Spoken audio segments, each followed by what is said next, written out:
Oi, gente, tudo bem? Eu vim hoje nesse diário do doutorado contar um pouquinho como que foi essa semana. Vou testar esse formato novo porque eu acho que vai ficar melhor do que sempre ter algum tema para esse vídeo, porque nem sempre tem um tema, né?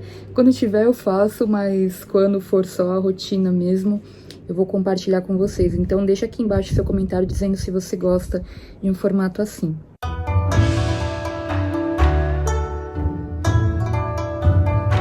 Bom, essa semana, né, semana 42 do ano, e o que eu tive de novidades, assim, com relação ao doutorado? Como que foi a minha semana? Eu estou fazendo 3 disciplinas no momento, tá? Porque na terça-feira eu tenho aula de teoria e método em ciências sociais, e essa aula, agora a gente tá numa fase de apresentação de trabalho. Ou seja, cada aluno da turma tá apresentando como que tá o seu trabalho atualmente, para a professora poder fazer ajustes na parte da metodologia. Eu ia apresentar essa semana, mas como na semana passada não teve aula, eu vou apresentar na semana que vem. Então, assim, eu estou relativamente ansiosa com isso, porque meu trabalho tá muito incipiente ainda, apesar de eu já ter caminhado com muitas coisas. Eu acho que a parte da metodologia, eu tô num momento assim que eu já entendi que eu vou trabalhar o materialismo histórico, contextualizar o cenário que a gente fala do mundo do trabalho, mas eu também vou aproveitar o individualismo metodológico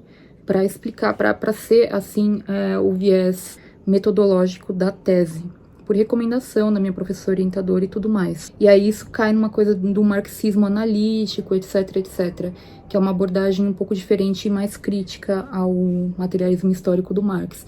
Então, como são duas correntes diferentes, eu ainda tô nesse processo de aprendizado para entender melhor. Tem um livro que eu tô lendo, que é um livro do John Elster, eu deixo a referência aqui embaixo para vocês, que fala justamente sobre esse individualismo metodológico, e quem fala bastante sobre isso também é o próprio Weber. Então eu tô estudando Weber. Eu comecei a fazer um curso na Casa do Saber do Weber, quer dizer, me inscrevi, porque ainda não comecei a fazer, mas começarei, e tudo isso vai me ajudar bastante. Na aula de quarta-feira, eu me confundi. Quarta-feira que é teoria e método, e terça-feira é a aula da minha professora orientadora, que é a de sociologia do trabalho. Na aula, então, da minha professora orientadora, cada um apresentou como está o seu trabalho, porque a gente está desenvolvendo com um núcleo de pesquisa de trabalho um livro, uma publicação que vai sair em janeiro, provavelmente, ou fevereiro, e cada um vai escrever um capítulo. E a gente ia fazer uma apresentação na semana que vem de um seminário em uma outra universidade, só que esse seminário aparentemente foi adiado. A gente está aguardando para saber quando que vai ser a nova data. Mas, de qualquer maneira, eu já estava me preparando para essa apresentação. E o grande tema, assim, tanto da publicação do núcleo de pesquisa quanto desse seminário, seria o grupo de pesquisa em si trabalhar as questões de trabalho intermitente. E aí, como eu falo de budismo, gente, trabalho e produtividade, eu fiquei pensando como que eu posso trazer isso pro trabalho de forma que converse com o tema geral do núcleo, etc, né? Para não ficar muito deslocado, assim, só falando do trabalho de pessoas que sejam praticantes budistas. E aí eu cheguei numa coisa que eu sempre quis pesquisar e escrever a respeito, que é na relação que existe da teoria do fluxo, do Mihaly, aquele professor croata que tem o livro do Flow. Eu vou deixar a referência aqui embaixo aqui para vocês também. A relação, o conceito de fluxo em contraponto ao conceito de alienação do Marx. Então, como o conceito de fluxo, ele seria meio que um antídoto, assim, para o lance da alienação.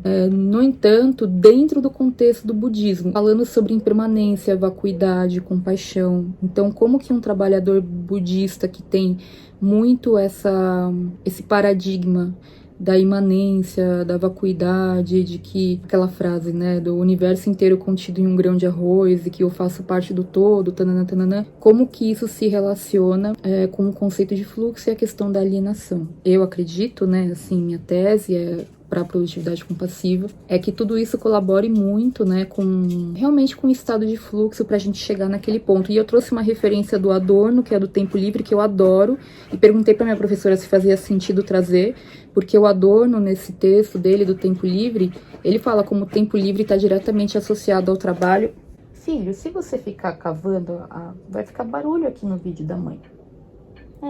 Segundo o Adorno nesse texto, o ideal mesmo é que a gente faça da nossa vida um estado de fluxo. Ele obviamente não usou esse termo, né, porque não tinha esse conceito, mas essa é a ideia, que a gente se sinta pleno com relação a todos os aspectos da vida, inclusive o trabalho. Então tudo isso conversa com a minha tese, então todas essas referências entrarão. Entra a referência do Byung-Chul Han também, falando sobre o sujeito afável, que ele fala no livro Filosofia do Zen Budismo. Então tá sendo bem legal nesse sentido. Todo mundo gostou bastante, vai ser um tema legal de continuar desenvolvendo para esse artigo e, enfim, para a tese como um todo. E foi bem legal porque eu tinha pensado em várias outras coisas e a minha professora falou, não, fica nesse recorte bem específico, senão vai ficar demais, e deixa todo o restante, que era, sei lá, 90% do que eu tinha escrito, para tese. Significa que eu já avancei bastante coisa, assim, sabe? Para essa contextualização da tese.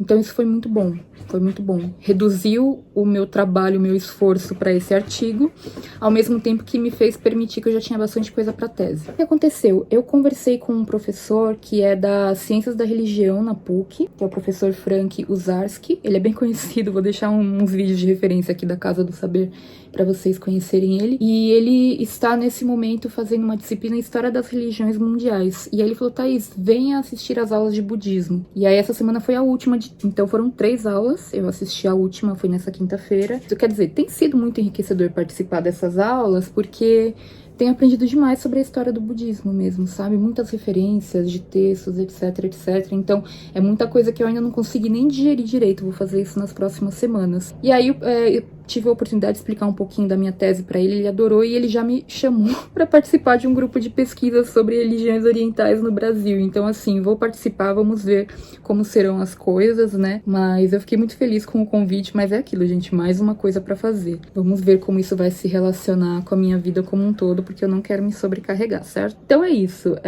Isso foi a minha semana no doutorado. Espero que vocês tenham gostado desse formato. Se vocês gostarem, eu mantenho assim, que eu vou falando pra vocês. Acaba virando não um diário, porque não é todo dia, né? É uma vez por semana, mas pelo menos eu faço um registro de como estão as coisas por aqui. Se você gostou desse vídeo, deixa o seu like, inscreva-se no canal e deixa um comentário aqui me dizendo o que você achou, tá bom? Um beijo, bom sábado e até semana que vem.